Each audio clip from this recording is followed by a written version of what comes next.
The ink is a forgery." The words hung in the oppressive silence of the Duke of Blackwood's study, stark and absolute. Alistair Beaumont stared at the report in his hand, the crisp vellum suddenly feeling like a sheet of ice against his skin. The fire crackled in the grate, a lone, cheerful sound in a room that had not known cheer for a decade. Outside, a miserable November rain wept against the tall, mullioned windows of Blackwood Manor, the sky the color of old pewter. 10 years. 10 years he had lived in this mausoleum of his own making, a life built upon a foundation of supposed fact. Genevieve's infidelity, Genevieve's barrenness, two brutal truths that had given him the righteous fury to cast her out, to sever her from his life as cleanly as a surgeon's blade. He had needed that certainty. It had been his shield against the whispers of his own conscience, against the faint, unsettling memory of her wide, wounded eyes. Now that shield was cracking. Mr. Fletcher, the discreet man of inquiries he had hired, stood with his hands clasped behind his back, a study in professional patience. "The penmanship is a masterful imitation of Her Grace's hand. I will grant the artist that," Fletcher continued, his voice low and even. "But the composition of the ink itself is unique. It contains a binding agent, a specific gum arabic, that was sold by only one stationer in London during a 3-month period. The same stationer, Your Grace, patronized exclusively by your late wife's cousin, Lady Isabella Thorpe." Alistair's knuckles whitened around the report. Isabella. Of course. She had been the one to bring him the letters, her face a mask of sorrowful duty. She had been the one to murmur condolences, to press his hand, to speak of the sanctity of the Blackwood line and the terrible, unfortunate necessity of his actions. She had been a constant, soothing presence in the years that followed, a voice of reason in the echoing silence of his life. A slow, moving garrote. That is what she had been. He let the report fall to the desk. It landed beside a silver frame holding a portrait of his second wife, Beatrice, a woman chosen for her impeccable lineage and robust health. She had died 6 months ago, as quietly and fruitlessly as she had lived, leaving him twice a widower and still without the son he craved, the son for whom he had sundered his world. "The doctor," Alistair said, his voice a rasp, "the one who signed the report on her condition. Dr. Almsworth, he was struck from the rolls 2 years after you saw him, Your Grace, for selling false diagnoses to desperate families. He now resides in a debtor's prison in Southwark." The coldness in Alistair's gut intensified, a spreading, sickening frost. Every pillar of his certainty was collapsing into dust. He had not been a wronged husband acting with grim necessity. He had been a fool, a pawn in a petty, vicious game of jealousy, manipulated by a woman he had trusted implicitly. He had stood in judgment, a self-righteous god in his own small universe, and condemned an innocent woman. He looked around the study. The room was a monument to his title. Books bound in Moroccan leather he never read, maps of lands he never visited, a globe tracing the vastness of an empire he helped to govern in name only. It was all hollow, an elaborate stage set for a play with a single, miserable actor. For 10 years, he had been drowning in it, the weight of his coronet pressing down until he could scarcely breathe. He had told himself it was the burden of duty, the loneliness of power. It was not. It was the rot of a lie. "Find her," Alistair commanded, the words tearing from his throat. He stood up, the movement abrupt, violent. The chair scraped against the polished floorboards. "I do not care what it costs or how long it takes. Find Genevieve." Fletcher gave a slight, sharp nod. "I have already begun, Your Grace. The trail is a decade old, but a duchess does not simply vanish. Someone, somewhere, must have helped her." Alistair walked to the window, pressing his forehead against the cold glass. He saw his own reflection superimposed over the weeping grounds of his estate. the face of a man who had everything and possessed nothing, a prize bull, valued only for the continuation of his line, and in his blind, arrogant pursuit of that legacy, he had destroyed the one person who had ever looked at him not as a duke, but as a man. He remembered her scent, not the cloying perfumes of the court, but something clean and subtle, like lavender and rain.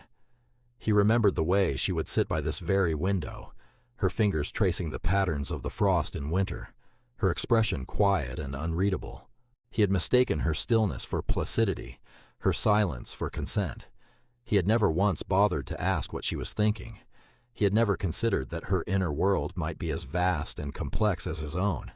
He had demanded a son from her as if ordering a new set of curtains. When the doctor's false report was presented to him, confirming his darkest fears of a barren wife, it had been a relief. It had given him permission to be cruel. The forged letters were merely the justification, the public excuse. The core of his sin was colder, more selfish. She had failed in her primary function. He had set her aside. The anger he had felt 10 years ago was a hot, righteous flame. The anger he felt now was a cold, black stone in his soul. It was directed entirely at himself. "Go, Fletcher," he said, not turning from the window. "Bring me word. Nothing else matters." The solicitor bowed and departed, his footsteps receding into the profound silence of the house. Alistair remained at the window, watching the rain fall, each drop a testament to the years he had wasted, to the life he had shattered. He had remarried for the promise of sons, and now, the only thing he wanted, the only thing that might scour the stain from his soul, was to find the woman he had so brutally wronged. He did not think of forgiveness. That was a grace he had not earned and did not deserve. He thought only of truth, of finding her and laying the proof of his monstrous error at her feet. It was a pathetic offering, a decade too late, but it was all he had left. The salt spray kissed Genevieve's face, a familiar, bracing chill. She pulled her rough wool shawl tighter, her gaze fixed on the slate-gray waves, crashing against the harbor wall of Oakhaven. This remote fishing village had been her sanctuary for 10 years. Its harsh winds had scoured the memory of silk gowns and stifling ballrooms from her skin. Its ceaseless, churning ocean had provided a rhythm to her days, a powerful, indifferent force that put the petty cruelties of men into perspective. She was no longer the Duchess of Blackwood. That woman had died a decade ago, in a grand London house, under the cold, dismissive eyes of her husband. That woman had been a fragile, ornamental thing, raised to be admired, and eventually discarded. This woman, the one they called Mrs. Gentry, was made of sterner stuff. Her hands, resting on the cold stone of the key, were not the pale, soft hands of a duchess. They were chapped and capable, calloused from scrubbing floors and kneading dough and mending fishing nets. She was a survivor. "Mama!" The call, bright and clear as a gull's cry, broke her reverie. She turned, a smile touching her lips for the first time that day. A boy of 9 with a riot of dark curls the sea wind could not tame, and eyes the exact color of a stormy sky, ran toward her. Her son, Thomas. He crashed into her, all sharp elbows and boundless energy. "Mrs. Gable said the pies are ready and you are to come inside before you catch your death," he announced, his expression one of grave importance. Genevieve smoothed his hair, her heart clenching with a love so fierce it was almost painful. He was the reason. He was the anchor that had kept her from being swept away in the storm of her despair. When she had fled London, a ghost of a woman with nothing but a few sovereigns and a small, carved wooden bird in her pocket, she had not known she carried him within her. The discovery, weeks later in a small room at the Gilded Anchor Inn, had been both terrifying and miraculous. He was a secret link to the life she had lost, but he was also the promise of a new one. "And did Mrs. Gable say you were to run on the slippery stones?" she chided gently, taking his small, warm hand in her own. "She said to fetch you quickly," he negotiated, his gaze earnest. He had her mouth, but his eyes were all Alistair, the Beaumont eyes, a striking, unusual shade of gray, like polished steel. Sometimes, when Thomas looked at her with a certain intensity, a flash of his father's focused gaze would look out at her, and it felt like a physical blow, a constant, living reminder of the man who had believed her a whore and cast her aside. She had told Thomas his father was a sailor, a brave man lost to the unforgiving sea. It was a kinder lie than the truth. They walked back toward the inn, a sturdy, whitewashed building that had been her home and her employer for nearly a decade. Mrs. Gable, the widowed innkeeper, had taken her in without asking too many questions, her shrewd eyes seeing not a runaway duchess, but a desperate woman in need of a chance.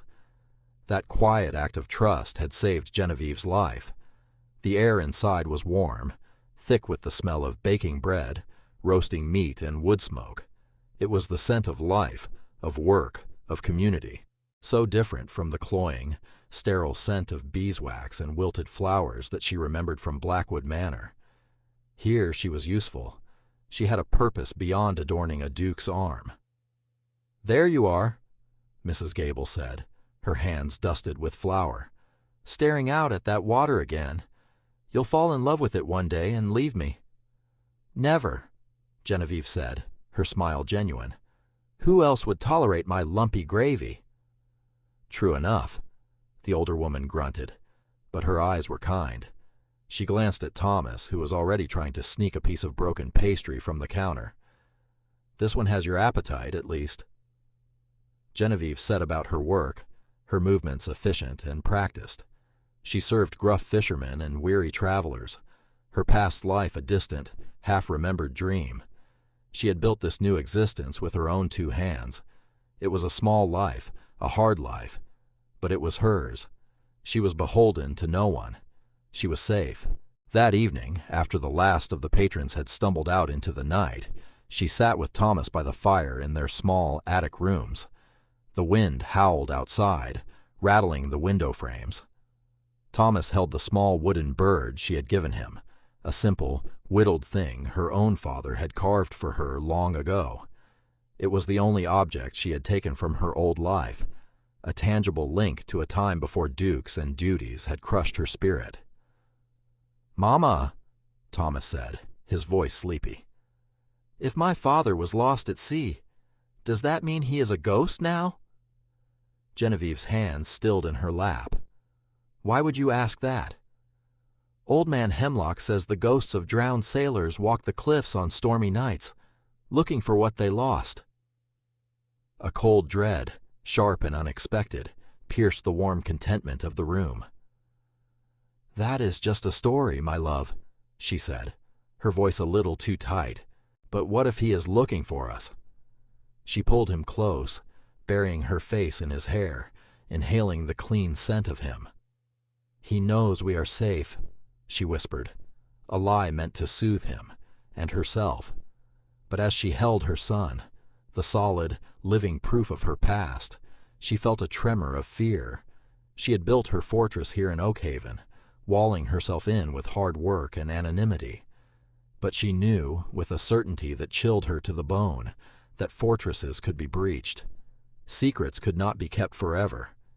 And ghosts, she thought, did not always stay on the cliffs. Sometimes they walked right back into your life when you least expected it. The day Alistair arrived in Oakhaven, the sky was a brilliant, unforgiving blue. The sea was calm, its surface glittering as if strewn with diamonds.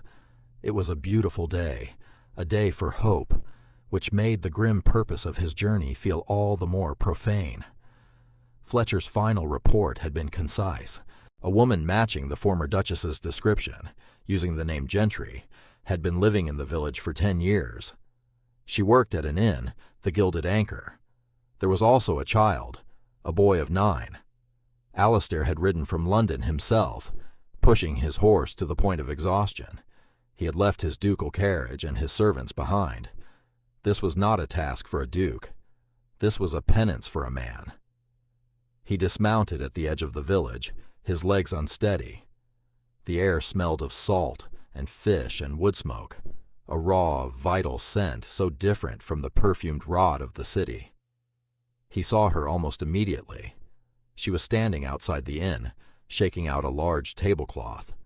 The sunlight caught in her hair, which was no longer styled in an elaborate coiffure, but pulled back in a simple, practical knot. His breath caught in his throat. It was her. 10 years had passed, but it was undeniably her.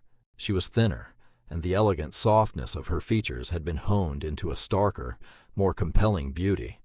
She wore a dress of dark, coarse wool, a far cry from the silks and velvets he remembered. But it was the way she moved that struck him most. There was an economy to her motions, a strength and a purpose that had not been there before. The fragile ornament was gone. In her place stood a woman of substance. And as he watched, a knot of grief and regret tightening in his chest, a boy ran out of the inn, a boy with a head of wild, dark hair. He called out to her, and she turned, her stern expression melting into a smile of pure, unguarded love. The boy stopped a few feet from her, turning to look at a passing cart. And in that moment, in profile, with the bright sun on his face, Alistair saw it. It was like looking at his own childhood portrait. The same straight nose, the same determined set of the jaw. And then the boy turned his head fully, his gaze curious as he spotted the stranger at the edge of the village.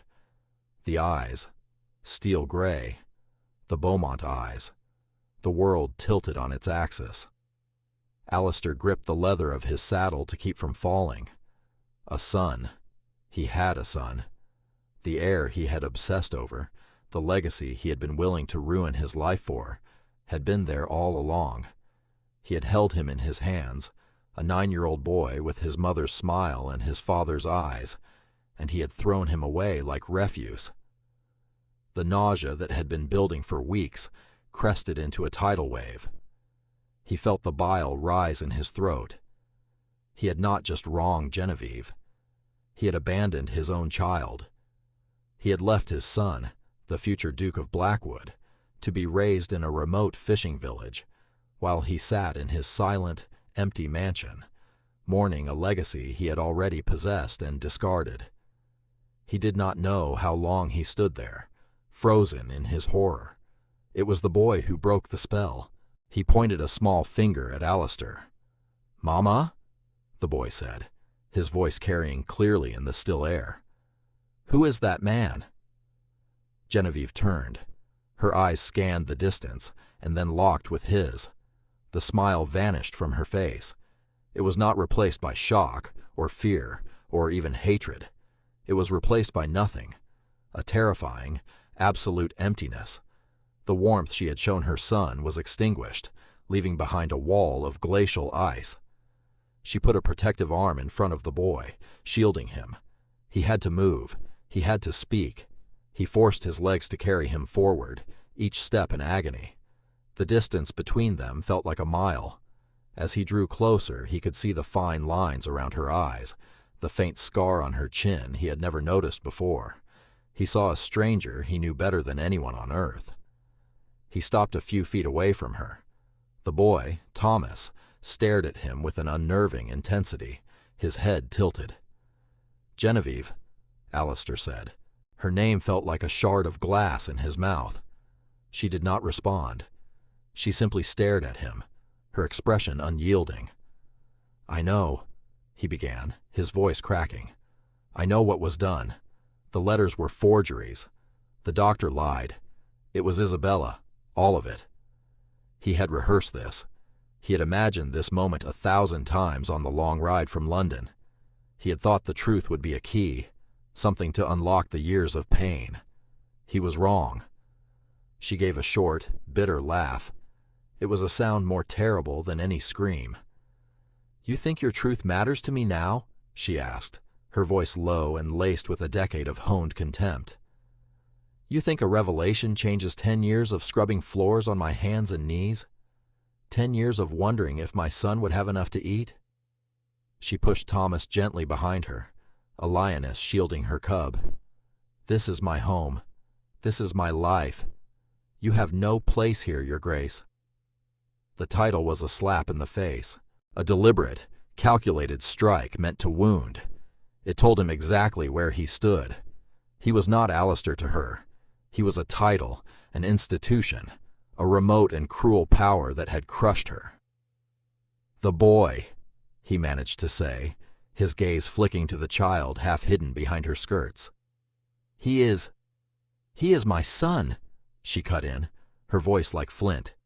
"His name is Thomas, and he is none of your concern." "He has my eyes," Alistair whispered, the words a confession of his catastrophic failure. "He has the eyes of a sailor who was lost at sea," she retorted, her chin high.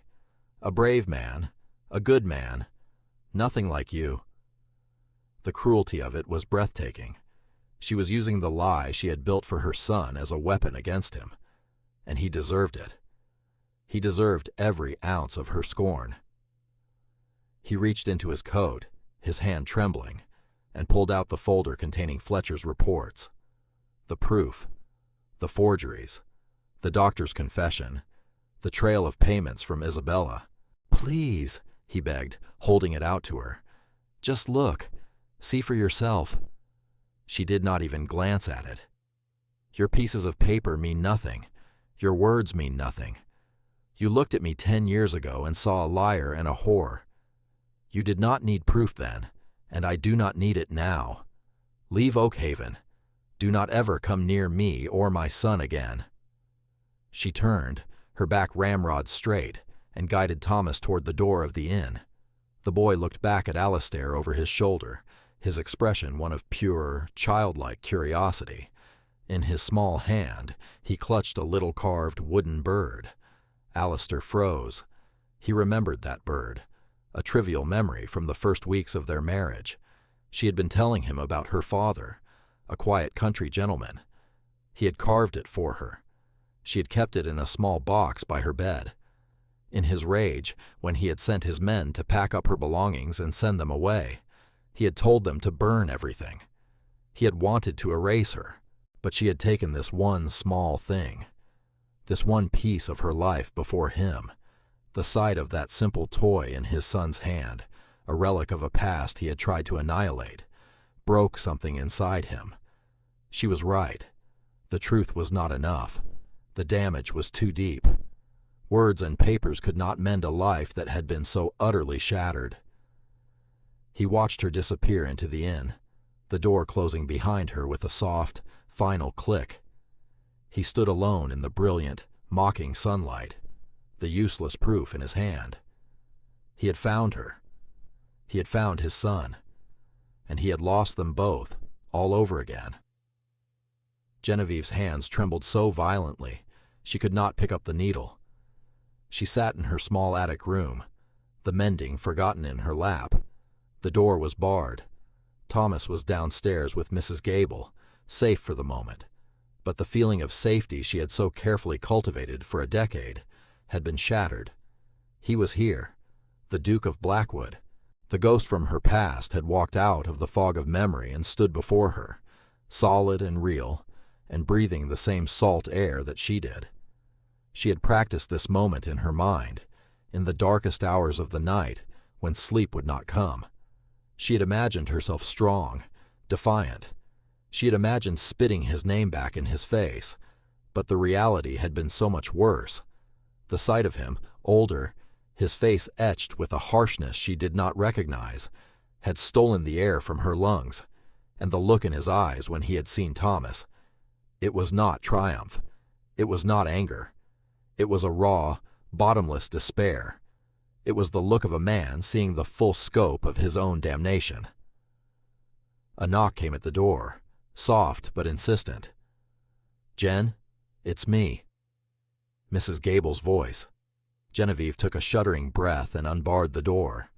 The older woman entered, her face a mask of concern. She carried a tray with a steaming mug of tea. "Drink this," she said, her tone leaving no room for argument. "The whole village is buzzing. A lord on a fine horse, asking after you." Genevieve wrapped her cold hands around the warm mug. "He is the Duke of Blackwood," she said, the words tasting like poison. He is Thomas's father." Mrs. Gable sat on the edge of the bed, her expression grim. "I gathered as much. The boy is the spit of him, now that I've seen the man up close. What does he want?" "He wants to pretend the last 10 years didn't happen," Genevieve said bitterly. "He came with papers and excuses, lies about my cousin and a doctor, as if a stack of paper could give me back what I've lost." "And what will you do?" "I told him to leave," she whispered. "I told him to never come near us again." "And will he?" Mrs. Gable asked, her gaze shrewd. That was the question. The Alistair she remembered, the proud, unyielding Duke, would have obeyed. His duty done, his apology offered and rejected, he would have retreated to his cold, grand life. But the man she had seen today, there was a brokenness in him, a desperation that frightened her. It was a wild card she had not anticipated. The Duke of Blackwood did not leave. The news came the next morning, delivered by the baker's boy with the morning bread. The stranger, the lord, had not ridden out of town.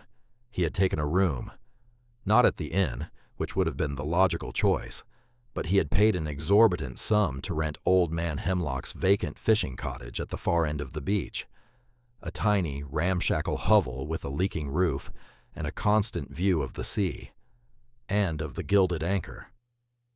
Alistair was laying a siege. He did not approach her again. He did not send messages. He simply existed, a brooding presence on the periphery of her world. She would catch glimpses of him, a tall figure walking the shoreline at dawn, his fine London coat hopelessly inadequate against the biting sea wind. A man attempting to light a fire in the cottage's damp hearth, smoke billowing from the chimney in frustrated gray puffs. The Duke of Blackwood, who commanded armies of servants with a flick of his wrist, was trying to chop his own firewood, and failing miserably. It was, she had to admit, a pathetic sight. A small, cruel part of her enjoyed it. Let him suffer. Let him feel a fraction of the hardship she had endured. Let him feel the cold, and the hunger, and the helplessness. But another part of her was deeply unsettled. This was not the act of a proud man seeking to clear his conscience. This was the act of a desperate man laying down his arms. He was not demanding forgiveness. He was waiting for it. A few days later, a fine carriage, shockingly out of place against the rustic backdrop of Oakhaven, rumbled into the village. It stopped before the inn. Alistair, looking clean and grimly determined, emerged from the fisherman's cottage and walked to meet it. Genevieve watched from the attic window, her heart pounding. Fletcher, the solicitor, stepped out of the carriage. He was followed by a stooped, terrified-looking old man and a woman, Isabella. Her cousin looked pale and furious, her fashionable traveling clothes already splattered with mud. She saw Alistair, and her face contorted with rage. "You dare to drag me to this hovel!" Isabella shrieked, her voice shrill. "After everything I have done for you." "You will be silent," Alistair said, his voice quiet but carrying an authority that made Isabella flinch. "You will come inside. You will tell the truth. And then you will be gone from my life forever." He led the small, miserable party into the common room of the inn. Mrs. Gable stood behind the bar, her arms crossed, a silent, formidable guardian. Genevieve, her legs feeling like lead, descended the stairs. She would not hide. This was her home. This confrontation would happen on her ground. She entered the room just as Alistair was turning to the terrified old man. "Dr. Almsworth," Alistair said, his tone freezing, "you will tell the Duchess precisely what you told Mr. Fletcher. You will tell her who paid you to declare her barren." Almsworth trembled, his eyes darting from Alistair to Isabella, and then to Genevieve. He saw no mercy in any of their faces. He swallowed hard. "It was her," he croaked, pointing a shaking finger at Isabella. "Lady Thorpe. She paid me £200. She said the Duke needed a reason to set his wife aside, for the good of the line." Isabella let out a hiss of fury. You sniveling coward! He is lying." "Am I?" Alistair said, turning his cold gaze upon her. He produced another document from his coat. "This is the bill of sale for the specific ink used to forge the letter sent to me, from a stationer you, and only you, frequented. This is a sworn statement from your former lady's maid, attesting that she saw you practicing my wife's signature for weeks. You were not a sorrowful cousin, Isabella. You were a patient, meticulous predator." Isabella's face, stripped of its pretense, was ugly with a decade of festering jealousy. "She never deserved you," she spat, her hatred now directed at Genevieve. Quiet, mousy little Genevieve, who stumbled into a ducal coronet she was too weak to wear. "I would have given him sons. I would have been a true duchess. You were nothing but a useless broodmare, who couldn't even perform that simple task." The venom in her words was shocking. Genevieve felt a cold sickness wash over her. This woman, her own blood, had hated her with a passion so profound it had driven her to systematically destroy her life. "And yet," Genevieve said, her voice shaking but clear, "I am the one with a son, a healthy, beautiful son." The words struck Isabella like a physical blow. Her eyes widened in disbelief, then narrowed in pure, malevolent fury. She looked from Genevieve to Alistair, finally understanding the full scope of her failure. "You have no son," Alistair stated, his voice devoid of all emotion. "You have no family. As of this moment, the allowance you receive from the Blackwood estate is terminated. The house in town is no longer yours. You will be escorted to a convent in the north. If you ever leave it, or ever attempt to contact me or my family again, I will see you prosecuted for your crimes and left to rot in Newgate. Now get out of my sight." The finality in his tone was absolute. Isabella, her face a mask of vanquished rage, was led away by Fletcher and bundled back into the carriage. The disgraced doctor scurried after her. The carriage door slammed shut, and it rumbled away, taking the poison of the last 10 years with it. A profound silence descended upon the room. It was over. The truth, in all its ugly, sordid detail, was finally laid bare. Alistair turned to face Genevieve. He looked exhausted, as if the confrontation had drained the very marrow from his bones. He did not look triumphant. He looked like a man who had just finished burying his own dead. "I know this doesn't fix it," he said, his voice raw. "But the truth had to be spoken. Your name had to be cleared." Genevieve stood there, the foundations of her bitter certainty shaken. He had not just brought proof. He had brought the architects of her ruin to her doorstep and forced them to confess.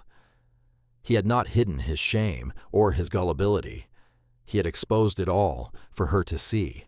He had given her justice in the only way he could. But justice was not the same as healing. The wound was still there, gaping and raw. "Thank you," she said, the words feeling foreign on her tongue. It was not forgiveness. It was an acknowledgement, an admission that his actions here, today, had been honorable. He gave a single, weary nod. He did not press her. He did not ask for more. He simply turned and walked out of the inn, back toward his lonely cottage on the beach. His shoulders slumped under the weight of a decade of regret. In the days that followed the confrontation, a fragile quiet settled over Oakhaven. Alistair remained in his cottage, a solitary figure against the vast, indifferent backdrop of the sea. He made no further attempts to speak with Genevieve, but his presence was a constant, unspoken question. He began a strange, new routine. Each morning, he would leave a small, wrapped parcel on the back step of the inn. The first day, it was a string of fresh mackerel, iridescent and silver in the dawn light. The next, a basket of gulls' eggs he must have risked his neck to collect from the cliffs. Another day, a bundle of perfectly dry driftwood for the fire. They were not the grand, empty gestures of a duke. They were the simple, practical offerings of a provider, the offerings of a fisherman, the offerings of a neighbor. Genevieve told herself they meant nothing. She told herself it was a calculated campaign to win her over. but her heart was a traitor. She found herself watching for him from the attic window, a knot of something she refused to name, tightening in her stomach when she saw his tall figure striding along the beach. Thomas, however, was less conflicted. He was fascinated by the grim, silent man in the cottage. "Is that the sailor, Mama?" he asked one afternoon, his nose pressed against the window pane of the common room. "The one who was lost?" Genevieve's throat tightened. I don't know, my love." The lie she had constructed for his protection was becoming a cage of its own. "He looks sad," Thomas observed with the brutal honesty of a child. "Maybe he's sad because he's lost." That evening, as Genevieve was clearing the last of the supper dishes, a commotion from outside drew her to the door. A group of fishermen were hauling a small boat up the beach. Its mast snapped clean in two. The sudden squall that had blown in at sunset had caught them unprepared. One of the men, young Jamie, was being helped ashore, his leg bent at an unnatural angle. Without a second thought, Genevieve grabbed the box of medical supplies she kept at the inn. She ran out onto the beach, the wind whipping her skirts around her legs. As she knelt beside the injured boy, another figure emerged from the gloom. It was Alistair. He was soaked to the skin, his shirt torn at the shoulder. He had been out there with them, helping to drag the broken boat from the surf. He knelt opposite her, his face grim. "It's a bad break," he said, his voice steady despite the chaos. He began tearing strips from his own ruined shirt. "We need to splint it before we move him." For the next hour, they worked together in a silent, focused partnership. The Duke of Blackwood, whose hands were more accustomed to signing documents than setting bones, proved to be surprisingly capable. He was strong, his touch gentle but firm as he helped her straighten the limb and bind it tightly between two pieces of driftwood. They moved around each other with an unspoken understanding, their shared purpose overriding a decade of bitterness. When it was done, and Jamie had been carried to the inn to await the doctor from the next town over, Alistair and Genevieve were left alone on the darkening beach. The rain had softened to a fine mist. The only sounds were the shushing of the waves and the distant cry of a night bird. "You were a fool to go out in that," she said, her voice sharper than she intended. "You could have been killed." "They needed help," he answered simply, looking out at the churning sea. It seemed the right thing to do. He finally turned to look at her, his steel-gray eyes shadowed with exhaustion. "Thank you. I wouldn't have known what to do." "You seem to manage," she admitted grudgingly. A long silence stretched between them. "Genevieve," he said, his voice low and heavy with unshed emotion, "I do not expect you to forgive me. God knows, I do not forgive myself. Every day I wake up in that cottage, and I see my son playing on this beach, and I know the depth of what I have thrown away. I see you, and I see the strong, incredible woman you have become, not because of me, but in spite of me. And the shame is, it is a physical weight." He took a step closer, but did not try to touch her. "I'm not asking for a second chance. I am not asking for you to be my Duchess again. I am asking for you to allow me to be his father. Let me know my son. Let me provide for him. Let me try, in some small, pathetic way, to atone for the years I have stolen from him, from us." His voice broke on the last word. The ducal mask was gone. In its place was a man stripped bare, his pride and arrogance burned away by regret, leaving only a raw and aching vulnerability. He was not commanding. He was pleading. Genevieve looked at him, truly looked at him for the first time since his arrival. She saw the man he was now, not the ghost who had haunted her for 10 years. She saw the lines of pain around his eyes. She saw the genuine remorse that radiated from him like a cold fire. And in that moment, something within her shifted. The hard wall of anger she had built around her heart developed a crack. It was not forgiveness, not yet. But it was an opening, a possibility. From the lighted doorway of the inn, a small figure appeared. Thomas. He stood there, clutching his wooden bird, his gaze fixed on the two adults on the beach. "Mama?" he called out, his voice small and uncertain against the sound of the waves. "Is the sailor coming home?"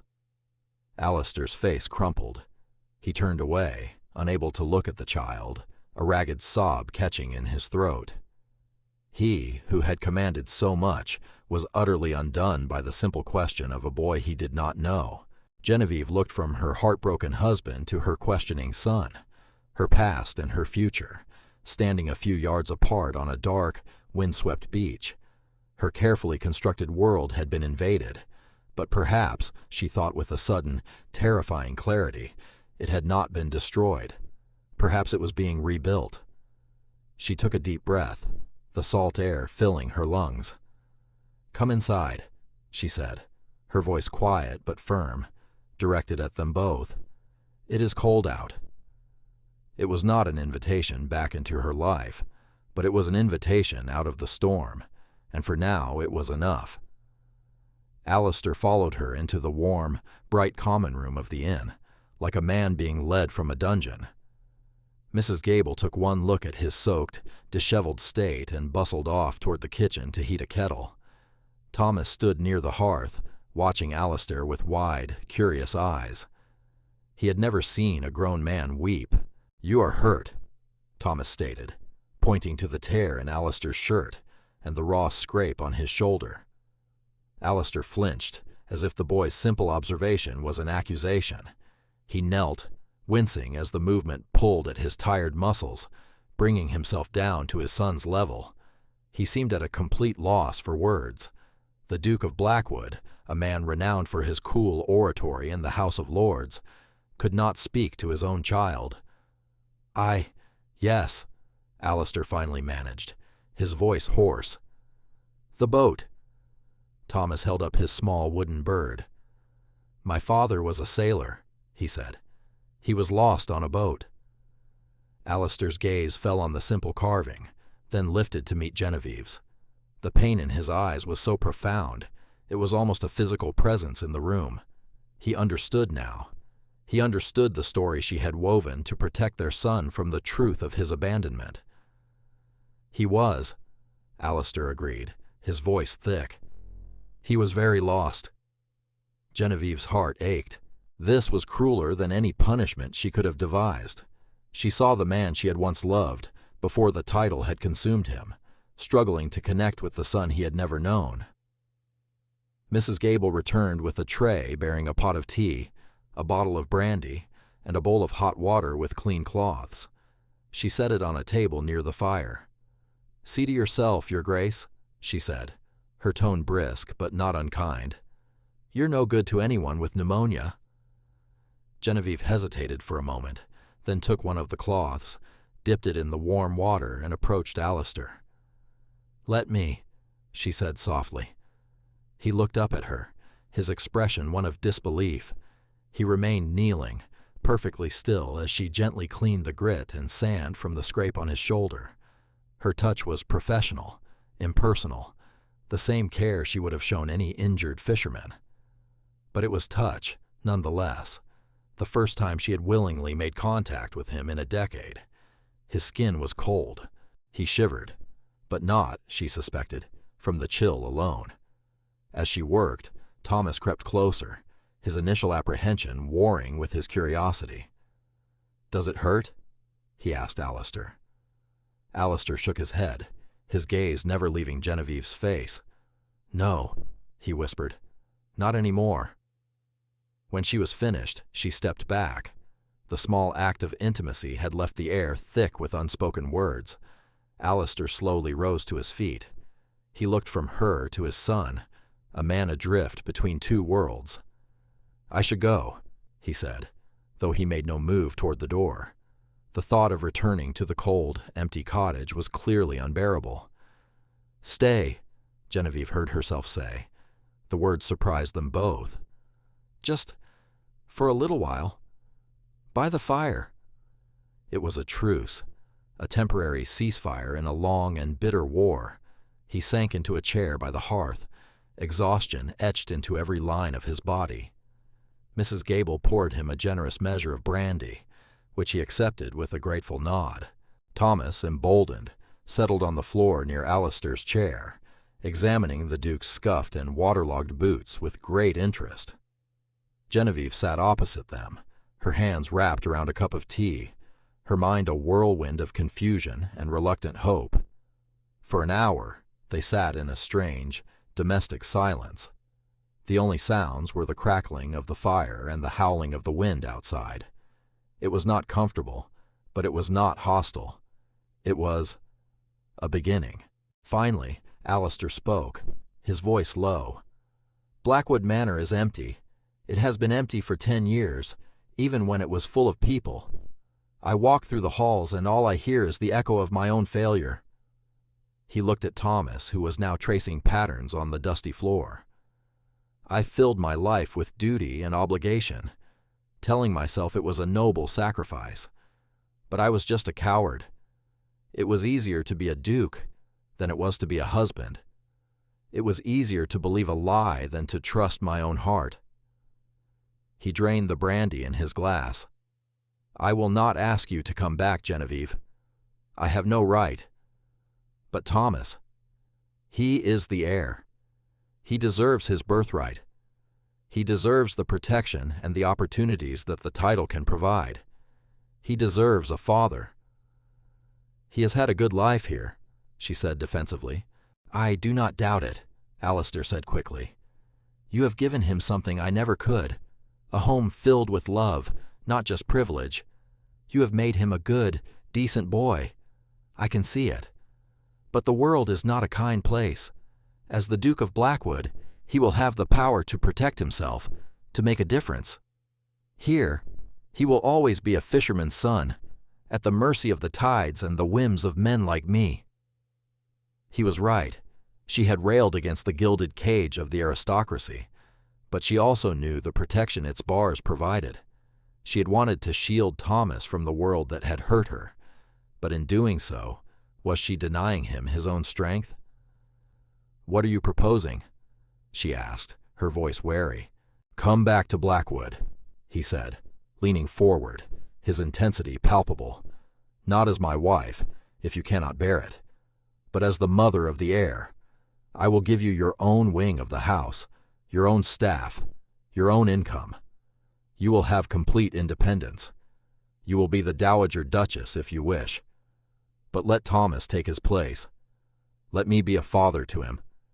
Let me try to earn back a fraction of what I have lost." He was offering her a cage again, but this time he was giving her the key. He was ceding power. He was not demanding her submission, but negotiating her return from a position of weakness. It was an astonishing reversal.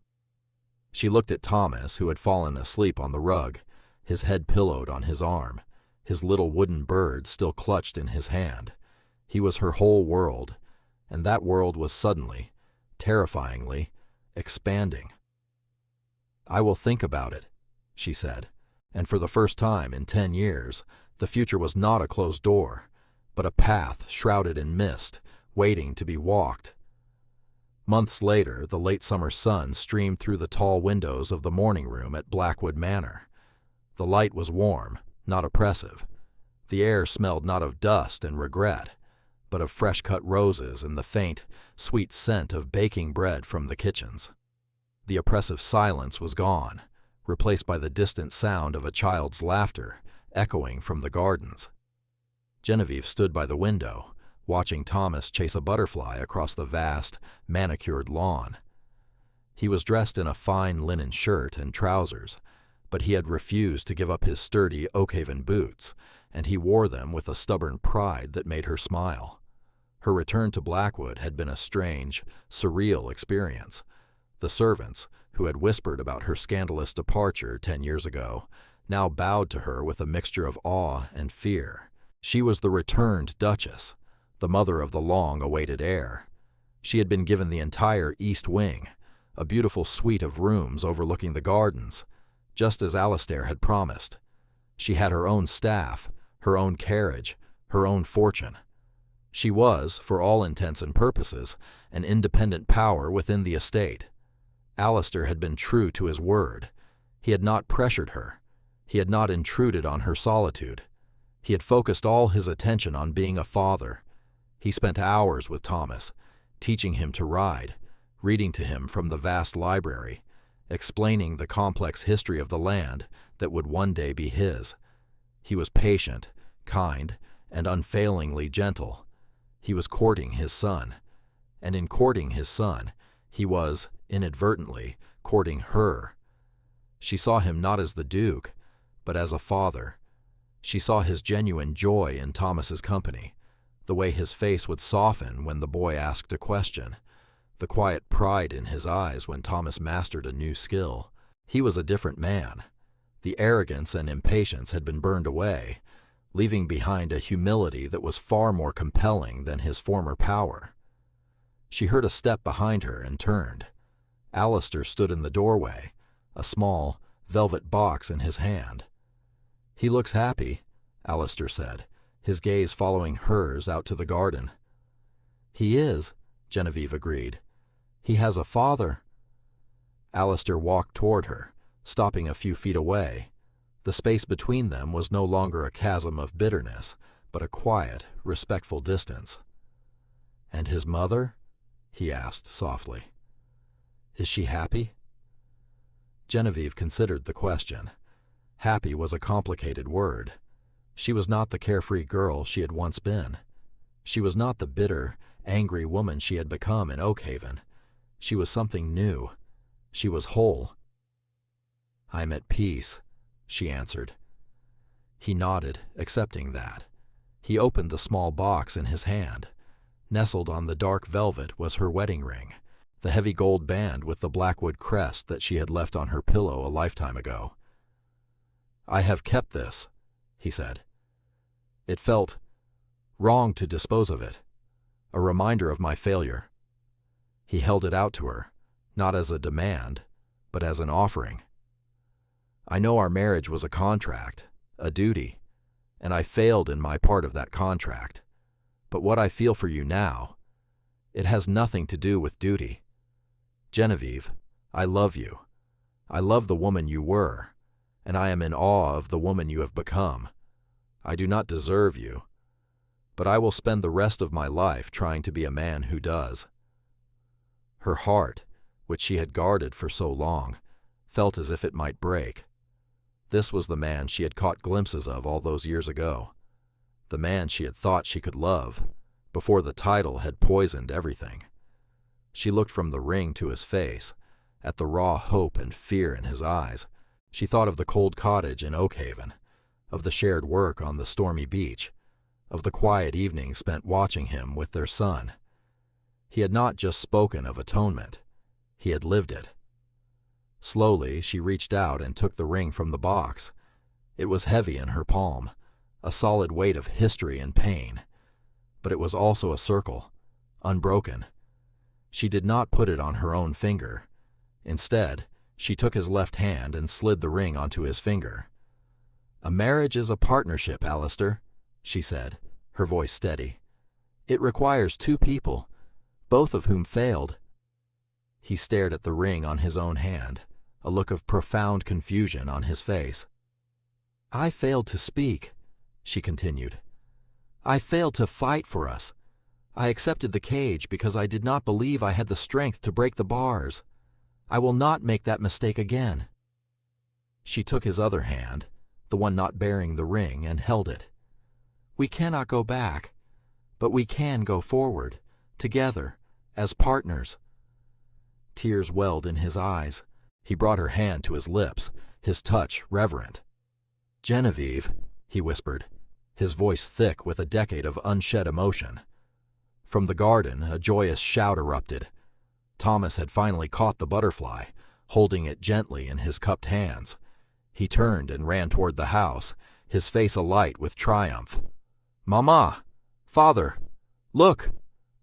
Alistair and Genevieve turned to the window, their hands still clasped together. They watched their son run toward them, a bridge between their broken past and their hopeful future. The late summer sun bathed the world in a gentle, golden light, and for the first time in a very long time, Blackwood Manor felt like a home. The promise of sons had been fulfilled, not by a contract or a duty, but by a love that had been lost and fought for, and finally, blessedly, found.